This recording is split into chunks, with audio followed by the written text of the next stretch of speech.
सर्वेषां कृते सुप्रभातम। तो प्यारे बच्चों, आज का हमारा ध्येय वाक्य है स्वाध्यायात् मा प्रमदः। अर्थात हमें स्वाध्याय करने से, जो भी हम कार्य कर रहे हैं, अपना अध्ययन का कार्य कर रहे हैं, उसमें कभी भी आलस नहीं करना चाहिए। उम्मीद है आप भी डट कर अपना जो भी गृह कार्य मिला उसको कर रहे हैं। तो बच्चों, आज का हमारा जो प्रकरण है वो है, उसका नाम है प्रश्न निर्माण। आज हम प्रश्न निर्माण के बारे में जानेंगे और प्रश्न निर्माण जो है वो कक्षा सप्तम से लेकर दसवीं तक उपयोग में आता है और हमारे विद्यालय में चतुर्थ और पंचम कक्षा में भी इसका प्रयोग होता है। तो वो सभी बच्चे इसको समझें और इसको नोट जरूर करें और याद करने वाली चीज को याद जरूर करें। तो प्रश्न निर्माण में सबसे पहले जो बातें होती है, एक तो आपको किम शब्द रूप आना चाहिए, दूसरा आपको साथ में क्या है, कारकों का पता होना चाहिए। कारक जैसे कर्ता ने, कर्म को, कर्ण से के द्वारा, संप्रदान को के लिए, अपादान से जुदाई, संबंध का के की और अधिकरण में पर अंदर ऊपर। तो अभी हम शब्द रूप देखेंगे। किम शब्द रूप ये पुल्लिंग में है, देखो आप। विभक्ति, हाँ यहाँ पर क्या है, प्रथमा विभक्ति क्या है, कौ के। द्वितीय विभक्ति में है कम कौ का। तृतीय विभक्ति में है के काभ्याम कई। चतुर्थी विभक्ति में आता है कस्मै काभ्याम केभ्यः। ये जो आपको चिन्ह लग रहा है ये उपरोक्त वैसा ही शब्द आएगा, ये ध्यान रखें और अपनी कॉपी पर नोट जरूर करें और याद जरूर करें। पंचमी विभक्ति आ गया कस्मात् काभ्याम केभ्यः।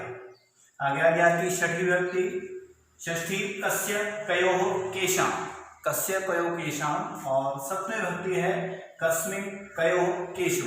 तो ये शब्द रूप आप बिल्कुल ध्यान से याद कर लें। इसी प्रकार आपका नपुंसक लिंग भी आता है। जैसे नपुंसक लिंग में थोड़ा सा बदलाव होगा, पहली दो विभक्तियों में क्या होगा, जैसे किम के कानी, किम के कानी। ये केवल आपका ये तत्पुरुष अर्थात तत् शब्द रूप जो है उसी की तरह चलता है, ये सर्वनाम शब्द रूप है। नेक्स्ट हम थोड़ा सा ध्यान देंगे स्त्रीलिंग की ओर भी। स्त्रीलिंग किम शब्द रूप जो है थोड़ा अलग होता है। का प्रथम विभक्ति में का के का, द्वितीय विभक्ति में का के का, तृतीय विभक्ति में आ गया कया काभ्याम काभी। आगे है चतुर्थी विभक्ति कस्य काभ्याम काभ्यः। पंचमी विभक्ति है कस्याः कयोः कस्याः काभ्याम काभ्यः। और षष्ठी विभक्ति है कस्याः कयोः कासाम्। और सप्तमी विभक्ति है कस्यां कयोः कासु। तो ये शब्द रूप सबसे पहले आप याद कर लें, फिर आपका प्रश्न निर्माण बहुत ही आसानी से हो जाएगा।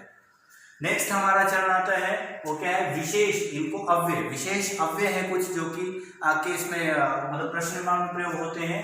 जैसे सबसे पहले ये भी हमें पता होने चाहिए, इसके अर्थ हमें पता होने चाहिए। तो पुत्र और क्व, इन दोनों का पुत्र और क्व, हाँ विशेष शब्द रूप जो है, शब्द रूप क्या है, विशेष शब्द, इनको हम अव्यय कहते हैं। अव्यय होते हैं जो तीनों लिंगों में एक जैसे चलते हैं। तो पुत्र और क्व, पुत्र और क्व का अर्थ होता है कहाँ। नेक्स्ट है आपका कुतः, कुतः का होता है कहाँ से। और किमर्थम, किमर्थम का अर्थ हुआ किस लिए। और कीदृशम, कीदृशः और कीदृशी, आप देख रहे हैं कीदृशम नपुंसक में, कीदृशः पुल्लिंग में और कीदृशी आपका यह आता है स्त्रीलिंग में। तो इसका अर्थ होता है कैसा या कैसी, कुछ भी, ठीक है जी। और अंत में आता कति कितने, ये आता है जहां पर आपकी क्वांटिटी दिखाई दी हो, वहां पर जहां पर संख्या आपकी आ रही है उसका होता है कति, इसमें कितना या कितने। नेक्स्ट अभी कुछ उदाहरणों के माध्यम से हम जानने की कोशिश करेंगे कि प्रश्न निर्माण कैसे किया जाता है। तो जैसे पहला उदाहरण है बालकः पठनार्थम तत्र गच्छति, कि बालक, सबसे पहले इसकी हिंदी बना लीजिए। तो बालक, अब सिंपल चीज से आप कर सकते हैं, बालक जो है वो प्रथम विभक्ति के एक वचन में आता है पुल्लिंग में। तो जब हम किम शब्द रूप देखेंगे, आपने अभी पढ़ा तो उसमें क्या आया, प्रथम विभक्ति एक वचन में आया कह, कह। और नेक्स्ट जो है बालकः पठनार्थम, पढ़ने के लिए। अब अगर यहाँ पर अंडरलाइन होगा तो क्या होगा, पढ़ने के लिए वह वहां जाता है। तो पढ़ने के लिए, तो किस लिए, तो किस लिए कि आपको बताया भी मैंने संस्कृत। अगर पढ़नार्थ में होगा तो आएगा किमर्थम। और नेक्स्ट है आपका, इसी में आपको तीन बता रहा हूं आपको मैं। आगे आगे तत्र, अर्थात बालक पढ़ने के लिए तत्र वहां जाता है, वहां को हटा देता रहेगा, बालक पढ़ने के लिए कहाँ जाता है, अर्थात अगर हम प्रश्न निर्माण करेंगे हिंदी में तो क्या आएगा, कहाँ का आ गया, कुत्र। बिल्कुल ध्यान रखें, कहीं स्थान का आ रहा हो वहां पर क्या कुत्र आएगा। नेक्स्ट है आपका दूसरा जो है भानु लेखन्या लिखति, भानु नाम है अर्थात पुल्लिंग में, तो इसका क्या आएगा, पुल्लिंग में प्रथम व्यक्ति के एक वचन में है तो यहाँ पर क्या आ गया कह। और नेक्स्ट लेखन्या, लेखनी शब्द रूप, लेखनी शब्द रूप नदी शब्द रूप की तरह चलेगा। और लेखन्या आपका आएगा जैसे तीसरी व्यक्ति के एक वचन में आता है नद्या, वैसे आएगा लेखन्या। तो लेखन्या में क्या गया, हाँ तीसरी व्यक्ति एक वचन में, और स्त्रीलिंग में क्या आएगा कया, तो यहाँ पर क्या गया कया। किम शब्द रूप आपको याद होना ही चाहिए। नेक्स्ट है तीसरा उदाहरण, काकस्य स्वभाव कुटिलः। काकस्य, अब कौवे का स्वभाव कुटिल है, अगर अब कारक भी हमने देख रहे हो हिंदी से, कौवे का स्वभाव कुटिल है, तो किसका, किसका, का के की छठी व्यक्ति में आएगा, तो छठी व्यक्ति में आपका आता है, देख सकते हैं यहाँ पर कस्य, क्योंकि काकस्य प्रथम व्यक्ति का छठी व्यक्ति का एक वचन है, तो यहाँ पर क्या आएगा पुल्लिंग का छठी व्यक्ति का एक वचन आया था कस्य, किम शब्द रूप में।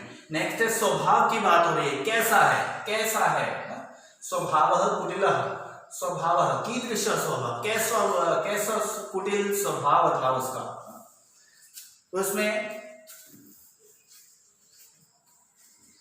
जी स्वभाव की बात पूछ रहे हैं।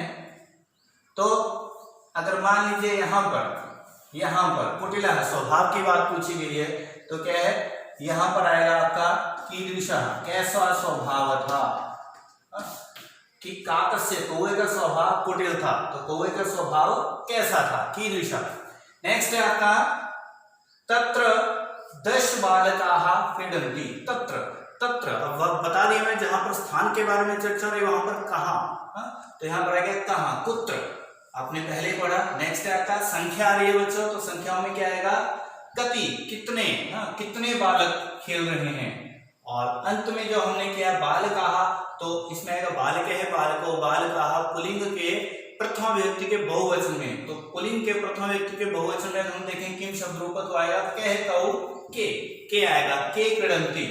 तो आज हमने कुछ उदाहरणों के माध्यम से हमने जाना कि प्रश्न निर्माण हमें कैसे करना चाहिए। तो उम्मीद है आपको समझ में भी आया होगा।